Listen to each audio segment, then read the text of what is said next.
The following presentation is a production of Ride the Wave Media. Step into the world of A is for Adversity, a podcast where we explore the journey of motherhood. Join us weekly as we navigate the intricate garden of self-discovery amidst the trials of motherhood. This is your space to nurture your identity and bloom. I'm your host, Jen Banks. Hey, welcome to the podcast, or the pod, as they say. This week was so fun because it was April Fool's Day. And my oldest loves April Fool's Day. He talks about it for months afterwards, and I just love that he loves it. So it makes it so fun for me, and it's a creative outlet and just a good time all around. Last year, the thing that I focus on with April Fool's Day is dinner time. That is my best prank, if you will. And last year's dinner was meatloaf cupcakes with mashed potatoes on top as the frosting, and then Jell-O for the drink, and he just loved it. This year, I got him really good because I had made chicken nuggets, and he had even tried one off the pan and said, "Oh, these are delicious." And I made homemade mac and cheese as well. And then what I actually served him was faux chicken nuggets. It was a dessert-style chicken nugget made out of Rice Krispie treats, dipped in white chocolate and then graham cracker crumbs. And then the mac and cheese was a labor of love. It was vanilla Tootsie Rolls rolled into a macaroni shape, and then the cheese sauce was vanilla pudding.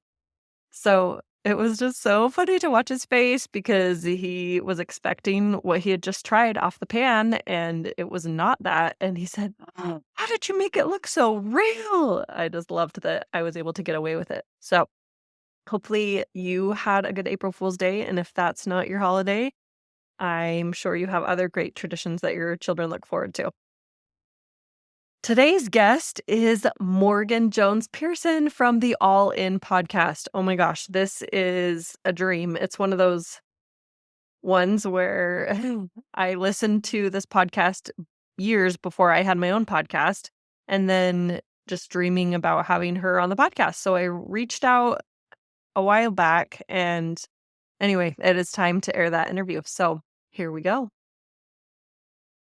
Hi, I am here with Morgan Jones Pearson from the All In podcast that is provided by Deseret Book. How are you today, Morgan?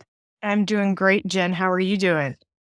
Good. It's surreal to hear your voice because I've listened to the All In podcast and here you are with me. So It's always a funny thing to realize that people spend a lot of time listening to your voice, and sometimes it's like people say, "I always pictured you having like a pixie cut." I'm like, "Why did you picture that?" But we all picture something when we're listening to somebody. it's so true. I know. Yeah. Well, let's get a sense of who you are and then we'll move into what you do with the All In podcast. So, Okay. where are you living right now and what's going on? Yeah, so we live in Philadelphia, Pennsylvania. My husband is a first year MBA student at University of Pennsylvania. So we are here. He's in his second semester, and it's been an adventure so far. As I was reading through your questions, I'm sure we'll have an opportunity to talk about some of the reasons that it's been an adventure, but that is where we're at currently. Great. And you recently had a baby, right? I did. Yep. She is almost 9 months old. She'll be 9 months old in a few days.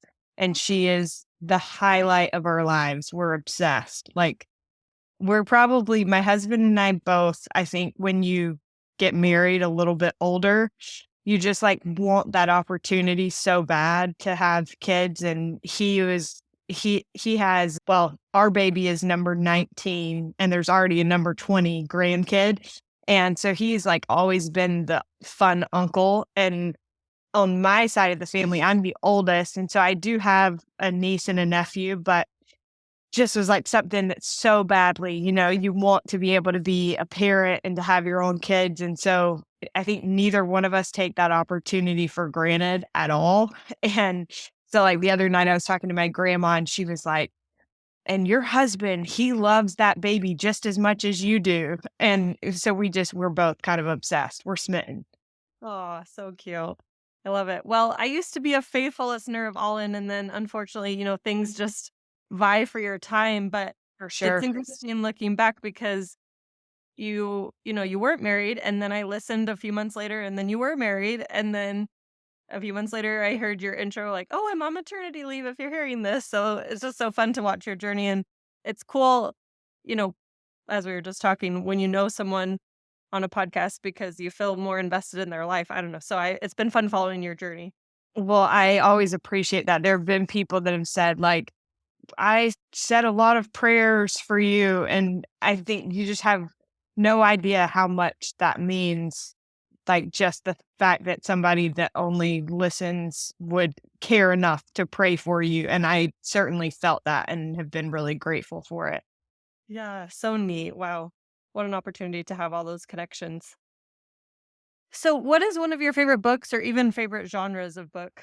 Yeah. No, I love that you're asking this question. I just had a conversation with a friend who just stopped by our apartment, and we were talking about how it's hard to find like appropriate books to read. And so I tend to steer more toward classic books because it feels a little bit safer. And I'd say my favorite book ever, hands down, is Little Women, probably just because I have always connected to Joe March. And I think it's funny, my little sister's applying to college right now, and she's a senior in high school. And one of her admissions essays, she talked about Little Women and how she's always identified with Amy March. And I think that that book is just such a masterpiece because as a woman, I think you can identify with at least one of those sisters. And I just think Louisa May Alcott did such an exceptional job with that book. Yeah, so good. Well, thank you for sharing. You can't go wrong with the classics. And I've realized recently that there are so many different types of readers who like fantasy, readers who like nonfiction, readers, all over the board. So it's a little window into your personality too. Yeah. What is one of your core values? Oh man. I feel like and and this may be the result of my husband and I both always say that we definitely have a little bit of scrupulosity, which we've talked Yes. about on All In a little bit, but this idea of like religious OCD. But I think I definitely have a bit of that. And as a result, I feel like integrity and honesty is like very core to who I am, wanting to make sure that I'm always like above the line. And I think that that drives interactions and wanting to be better and do better. So I think that would be one for sure. Yeah, that's great. I feel like sometimes that's probably looked down upon, but I don't know. It's both sides, I'm sure. But I see that as a huge strength. So thank you for sharing that. I feel like I'm that way too a lot of the times, and obedience has never been hard for me or faith, and I consider that a blessing, and I haven't always felt that way, but I've been able to see it as a blessing recently. So Well, and I think you're absolutely right. I think it's something that you can look at it as a pro or a con. And I certainly think like there can be I think it's important to be aware of what it is because when you're aware of it, you can be very careful that it doesn't become detrimental or dangerous in any way. But I think if you're aware of it, it can be like a real strength. And so it's interesting how that's one reason that I've felt like it was really important to talk about that on All In was if we can just raise awareness, then people that have it, and my guess is a lot more people have it than we realize. If we raise awareness about it, then it's like, oh, well, then we can take that thing that could be a weakness and turn it into a strength. So, anyway, yeah, so good.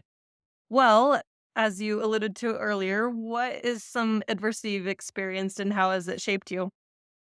yeah, so I if you'd asked me that question 6 months ago, my answer probably would have been quite different. I feel like I have had adversity in the form of being single a lot longer than I expected to be single and, like, longing to get married and have kids like I talked about before. I think I have had people that I loved leave the church that I believe in, and that's been hard. I I think there have just been different things that could be coined adversity. But oddly enough, when I read your questions, immediately what came to my mind was what my husband and I have experienced over the last 6 months. So when we moved here to Philadelphia, it just seemed like we were having like thing after thing happen that was hard. And none of it was like huge. It was like our shipment of our belongings arrived here a week late. And then there were mice in the apartment that we were supposed to be moving into, and we had to move into a different apartment.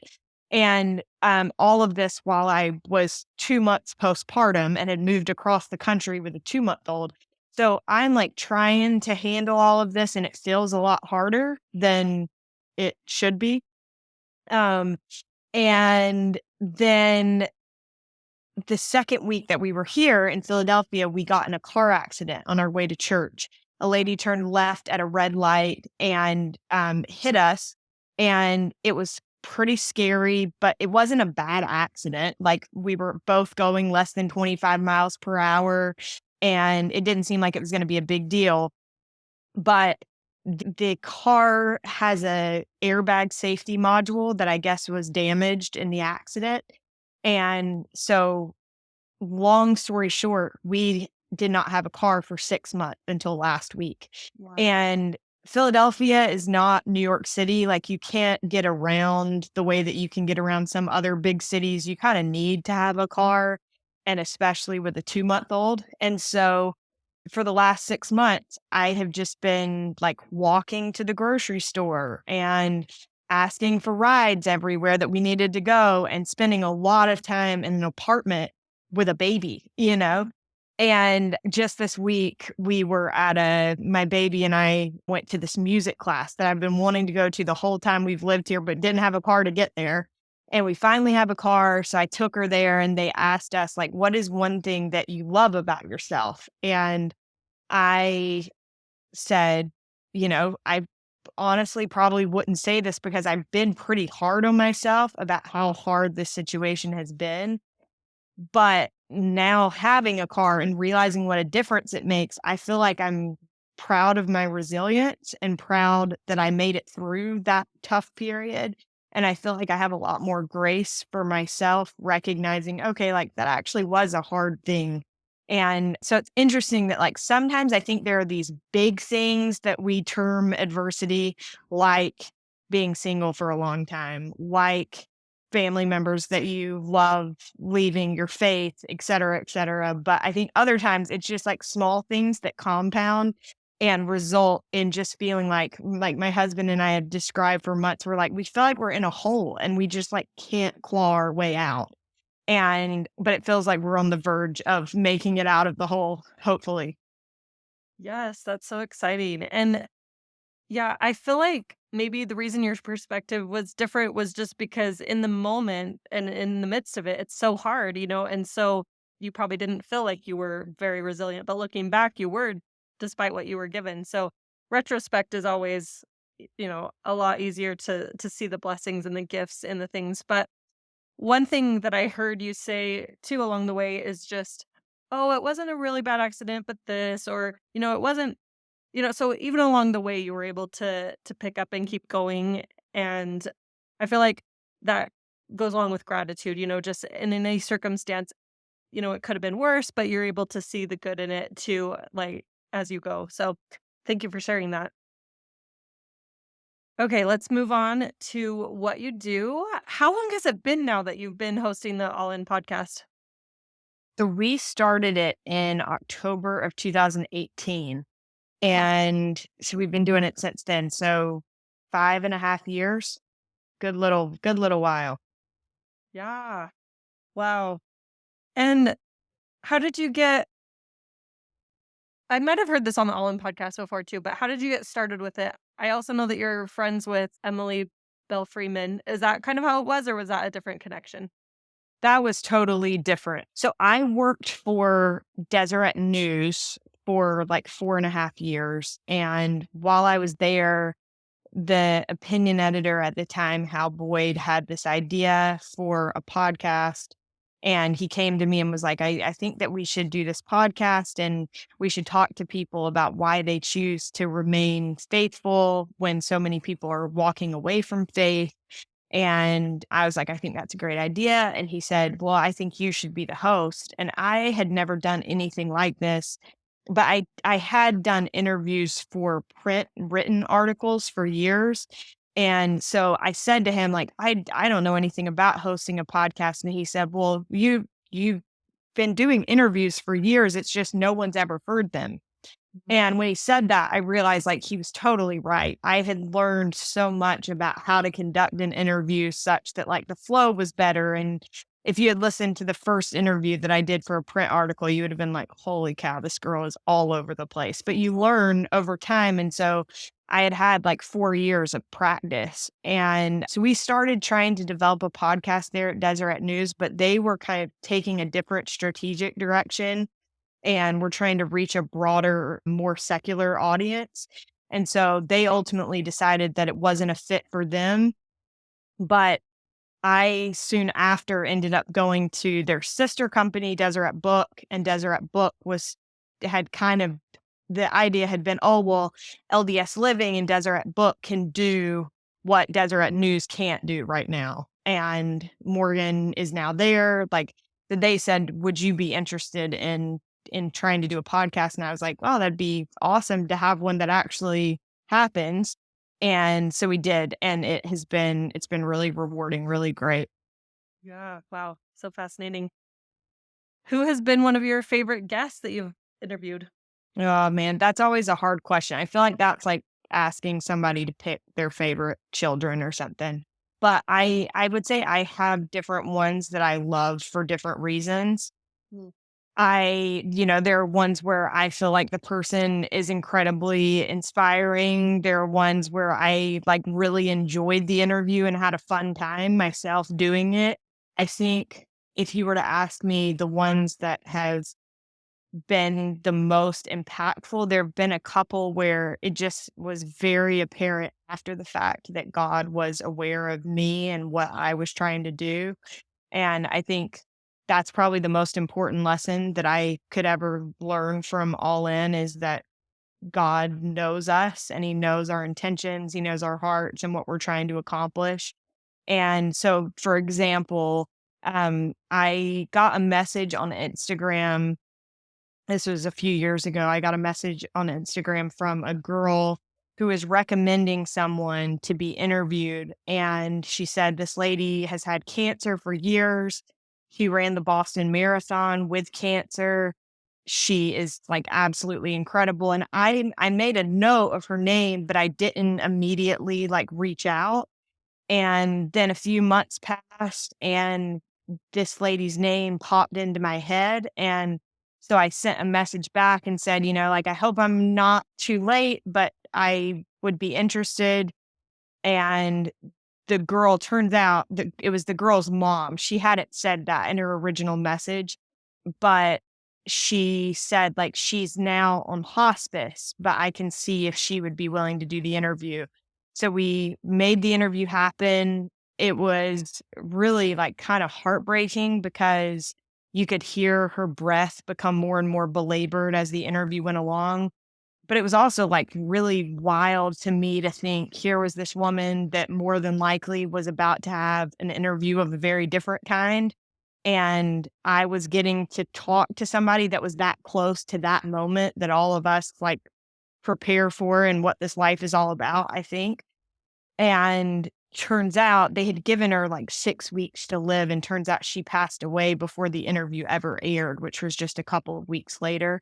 And so her family, when they heard the interview, they got to hear from their mom for the last time, something they had never heard before.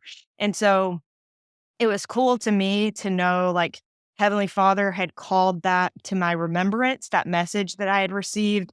He helped me know when to reach out so that I would never have like regret about it. And then he also like cared about that family enough to give them that experience. And I'm sure there have been plenty of messages that I have neglected and have fallen through the cracks, but I've always been really grateful for that one. And there have been other things like that as well. But I think those ones stand out to me because it feels like more than just a podcast, you know? Yeah, thank you for sharing that. I think that's a great illustration of the possibilities that I'm sure can happen in the work you've been involved in. It gave me chills as you were sharing that, so thank you. That's huge. Of course. What's something else that lights you up outside of motherhood? So you do the podcast. What else do you do or spend your time on? Yeah. Well, I'd say recently it's been interesting. So I've always loved exercise. Before I got married, I did a lot of yoga. It was like very grounding for me, like really good mentally, I think. And I haven't been able to do as much yoga since getting married and having a baby. But I have found running to be like huge for me. And my husband is a big runner. I always said, like, I'm not a runner. And my husband was like, there's no such thing as somebody that is not a runner. And he's like really helped me to pace myself and to recognize that I am capable. And it's amazing, like, once you start working at running and you're consistent in it, you find yourself like building strength. And then you just want to keep doing it more because it's like, wow, like I'm really seeing some good progress here. And so I'd say in the past few months, that's like been a big thing is feeling like, so I'd say exercise in general is something that like lights me up. But I think definitely recently it's been running.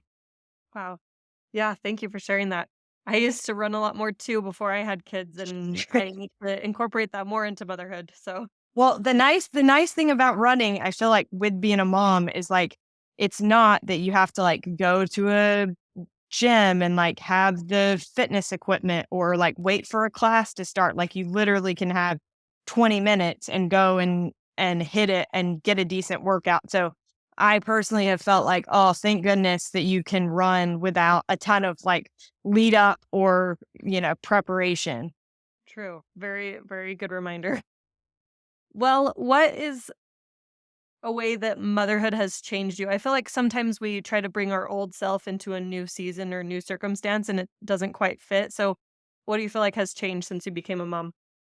Oh, I love the way you put that we try to bring an old self into a new season. I think that that is so true. And it's interesting to see how a different season changes us. I think I have always been somebody that wants to say yes. Like I never have thought of myself as like a yes man, but I'm realizing now that I kind of have been.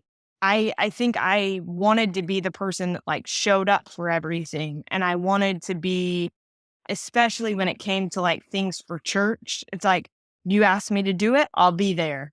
And I still want to be that person, but it's been an adjustment to recognize that like I have a responsibility now that trumps even that, and that's what God wants me to do. Like God wants me to be a good mom. And I think I have very much identified myself by like things that seem really great and admirable to do. So, like for example, I've always thought that it would be so cool to speak at BYU Women's Conference. Mm. And I thought, oh, that would be like such a cool opportunity. And then this year, like, was going to have that opportunity. And I just did not feel good about it. And because it would mean like taking my baby across the country and having to like leave her for, anyway, it didn't feel right. And I think that I think another one of your questions says like, what's another hat that you wear? And another hat I feel like I wear right now is my husband, like I said, is in grad school. And I felt really strongly that one of my most important hats right now is to be supportive of the experience that he's having. And so it's not something like he's very much like go and do like whatever you feel like you want to do. Like we'll find a way to do it. But I have felt really strongly that it's I waited a long time to be a mom and to be a wife. And so it's not something that I take for granted. and it's something that I genuinely want to do, and I want to do it well. And so I think the thing that has changed in me is, rather than trying to be like all things to all people, I want to be, I guess, to put it in a way that's like maybe a little bit more visual, is like, to my little girl, like, I am her world. Like, I walk in the room and it's like there is nobody else in the world. And to me, like, she and my husband, like, they are my world. And so rather than trying to be all things, to all people, like, I want to be what they need me to be first. And then I can like turn my attention to other people. Yeah, that's really good. I recently read the book Essentialism by Greg McKeown, and Yeah, I feel like that's kind of what you're leading to, is what are the things that are essential, and especially at this time of life. So it's a I great book, admire by the way. you. Yeah, it is so good. I can't believe it took me so long to find it, but I admire you for putting those things in the right order. And I felt some, what's the word? Reassurance when I read that book, because I was trying to be all things to all people and just do all the things, explore, and I was saying yes to all these things because I wanted to. And then in that book, it was like, well, that is the way of the essentialist, to find all these things and then decide what's important from what you've done. And so, yeah, I think just your wealth of experience, and also just this new role of motherhood, has pointed you to what's most important right now. So that's great. Well, I think the thing that can be hard is, even like the best of people, a lot of times those choices to put your family or whatever first are not going to be popular. And that's one thing that I've had to realize, is like, nobody's going to be like, way to go. I just think it's not, they're not popular choices, and not something that, like, you have to, it's very personal. You have to make that choice for yourself. And I also think, like, there will be times where you feel like you should accept invitations, and there will be times where it's not possible. And so, just like you said, being very deliberate in what goes first, and making those choices. Yeah, and the hard thing for me too is that both things are so great. It's the trade-offs, and Yep, just the timing, and understanding that maybe it will come back around, or there will be something even better because you made that choice. So that's good. for sure.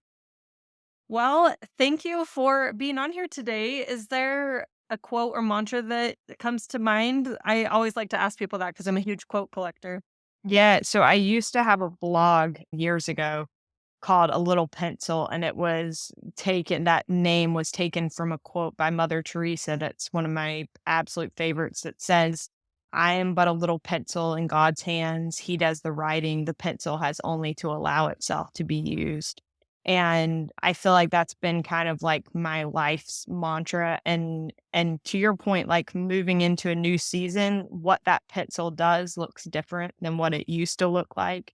And being willing to let God write your story, I think, in different seasons can be a harder adjustment than others. But I'm grateful for the way that He has written mine, and it's been an honor to be just a pencil. Yeah. Wow. What a great note to end on. Thank you so much. And it's been such an honor to have you personally. And I can't wait to share this with my audience. Oh, thanks so much, Jen. It was great talking to you. Thank you for listening. Make sure you're subscribed and leave a review if you get a chance. I'd love to hear your feedback, and it helps others discover the podcast as well. Thank you, as always, to Ride the Wave Media with Blaine, and just so grateful for him and his production skills in making this podcast possible. I did it alone for a long time, and it's so nice to outsource that now. If you are not a part of the Daybreak business community and you live in Daybreak or you service Daybreak, I would love to have you be a part of that. I'm one of the admins, and I co-host weekly networking lunches. They are every Wednesday from 1 to 2:30. This month, the month of April 2024, they are at Harmon's in Daybreak upstairs. We'd love to see you and support your small business.